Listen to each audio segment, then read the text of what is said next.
all just satsanga. Sit with the master. Simply the enlightenment happens.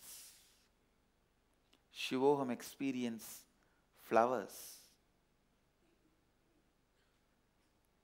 Especially Varanasi, Murti, Tirtha, Sthala, all the three. Tirtha, the Ganga.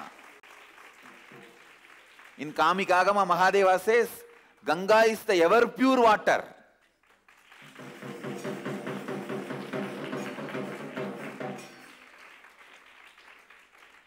Ganga, Tirtha, Sthala.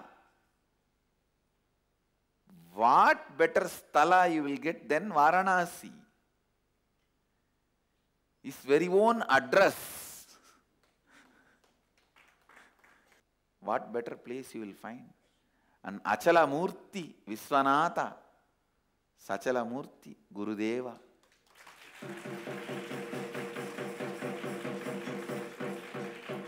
And the concept you are going to work is Shivoham. Understand? Pretyabhi gachanti. After death, where you are going to go, prepare yourself for that. The best place to prepare yourself for the journey of after death is Varanasi.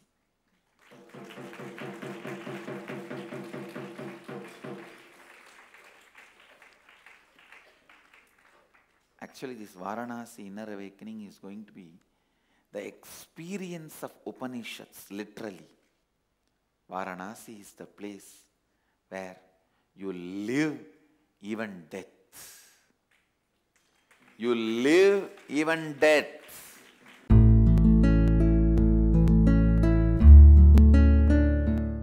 Paramahamsa Nithyananda consecrated the Nithyanandeshwara Hindu Temple, Ohio on April 14, 2007. This is the first Nithyanandeshwara temple outside of India. Lord Nithyanandeshwara and Devi Nithyanandeshwari adorn the main sanctum, seated in a unique posture of Shiva, bestowing the Shiva Sutras to Devi. This is the largest granite Shiva deity in North America, weighing in excess of 2 tons and hand-carved by Paramahamsa Nithyananda Swamiji after his enlightenment. The temple is located on the banks of the state Olentangy Scenic River.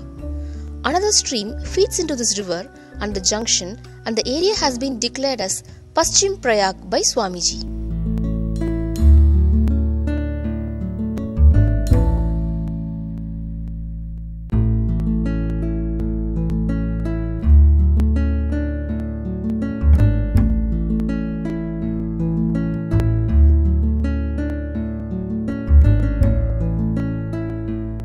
The temple's mission is to revive the Vedic tradition and the rich Vedic heritage.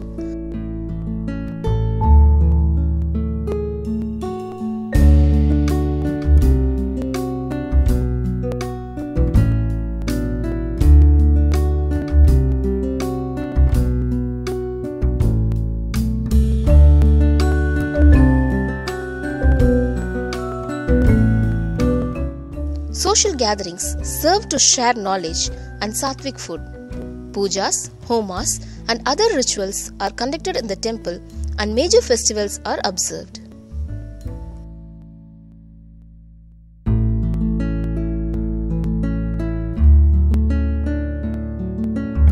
Free meditation classes and Nitya Yoga are offered.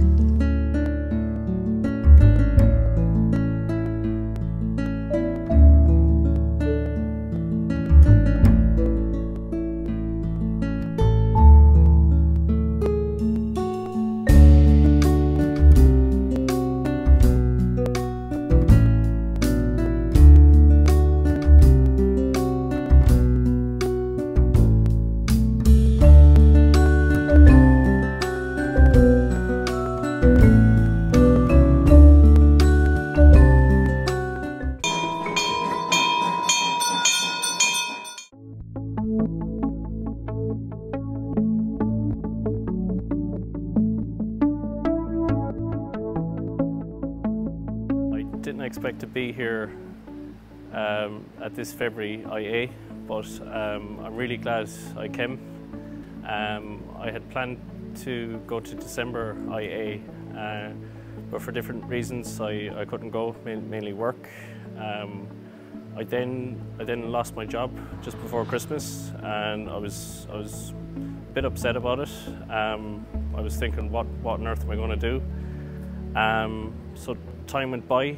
I managed to get some temporary work just to keep myself going, and actually it was enough money to come up with IA, or money for IA as well. And about a week or two before IA, I could just feel Swamiji's energy. I think I even had a few dreams telling me that I had to go to India. It was just something I had to do. So I booked a ticket, I booked my visa, I paid the money, I finished up with work. Everything went really smoothly, and I just took the risk and I came, and I'm really glad I came. I think it's one of the best experiences I've had in my life.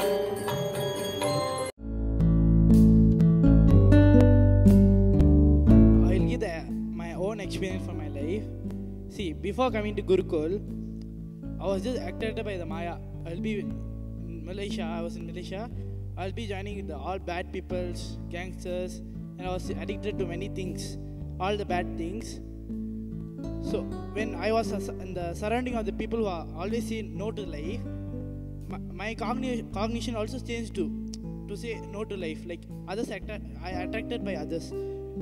Same way, I came to engineers.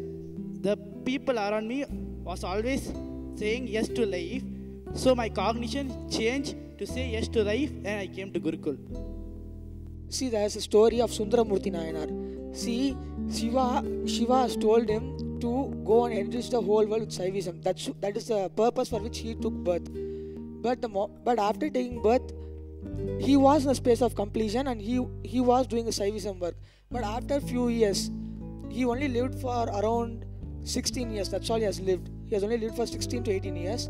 But even in that, he himself was being like moved from completion. Like for what purpose of life he came down, he went, like, to be clear, like he is establishing Shaivism, but the same way at the same time he was even moved out of it. Means due to the society conditioning, he was completely accepted, and he was completely accepting that he want to marry and he want to live sensual pleasures. He want to have that instead of introducing Saivism. And when he was on the day of marriage, Shiva has to come in the form of a Muni and tell him that his grandfather has given him grandfather is committed that his whole lineage will be serving for him. That's what it say. And then Sundaramurti Nayanar, because having any other option, he has to go behind the Muni. And then when he walks behind the Shiva, who is in the form of sage, the Shiva starts walking fast and faster and faster, and then he'll go into the temple and he'll go merge into the deity. When Sundaramurti Nayanar comes and sees this, he comes to know, oh, it is Shiva who came to me and who has stopped this marriage. Then when he sits there and sits in meditation, he comes to the purpose of his life. Oh, I came down to the planet Earth just to establish Shaivism, not to get attracted to sensual pleasure. So same way, we were in completion, and when we go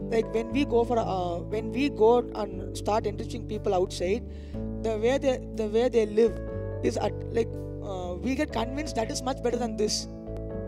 See, for example, at times you will start feeling, see, I have to sit and enrich more.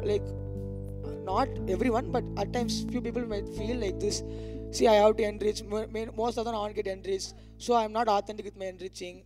What kind of enriching is that? And you feel incomplete with this, and then you encourage your self-doubt, and then you fall into their incompletion, and you start living the way they want instead what you thought of purpose of life. you change and you become like them.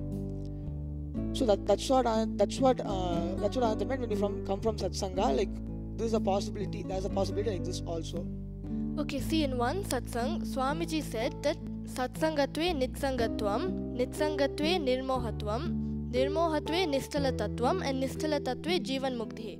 What I understood from this is basically when you have satsanga around you, you'll ultimately lead to enlightenment and you'll be beyond the mind, you'll be beyond maya, you'll be beyond attachment, you'll be beyond all that when you have satsanga around you.